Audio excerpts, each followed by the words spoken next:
ये सब HMP के ड्रिल मशीन से। इसमें कई बार हमारे कस्टमर पूछते हैं, कंफ्यूज होते हैं कि हमने आपका मॉडल तो सिलेक्ट कर लिया मशीन का, लेकिन उसमें एसेसरीज कैसी लगती है, कौन कौन सी लगती है। हमारे पास सिंगल फेज या 3 फेज कनेक्शन है तो उसमें कौन सी लगेगी, तो उसके लिए ये वीडियो है। आप पहली बार ये एक मॉडल सिलेक्ट कर लीजिए कोई भी कंपनी का। उसमें एसेसरीज आपको ड्रिल मशीन में पहली चीज़ लगती है मोटर। मोटर में 2 आती है, एक सिंगल फेज आती है और एक 3 फेज आती है। आपको कनेक्शन कौन सा है उस पर डिपेंड है। आपके यहाँ पे 3 फेज कनेक्शन है तो आपको 3 फेज की मोटर चाहिए, सिंगल फेज का कनेक्शन है तो आपको सिंगल फेज की मोटर चाहिए।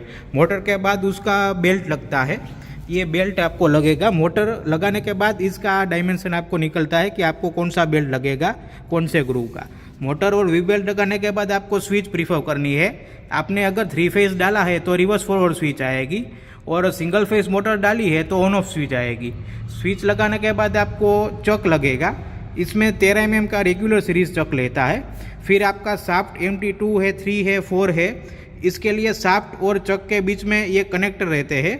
जैसे कि MT2 का है तो MT2/JT6 का रहेगा, MT4 का है आर्बर शाफ्ट आपका तो MT4 का आर्बर लगेगा चक के साथ में। मतलब चक और आर्बर का सेम रहेगा कॉम्बो। वो शाफ्ट के हिसाब से डिसाइड होगा, वो आपको मैन्युफैक्चर बता देगा कि मशीन में कौन सा शाफ्ट लगा है, उस हिसाब से आपको ये आर्बर परचेस करना होता है। ये 5 चीज़ें रेगुलर रहती है।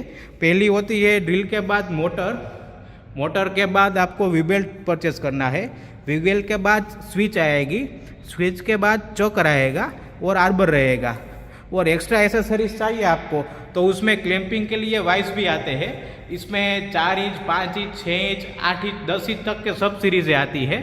वो आप मशीन के हिसाब से, आपका बेस कितना बड़ा है, आपको जॉब कितना क्लैंपिंग करना है, वो सब हिसाब से आपको सब परचेस करना होता है।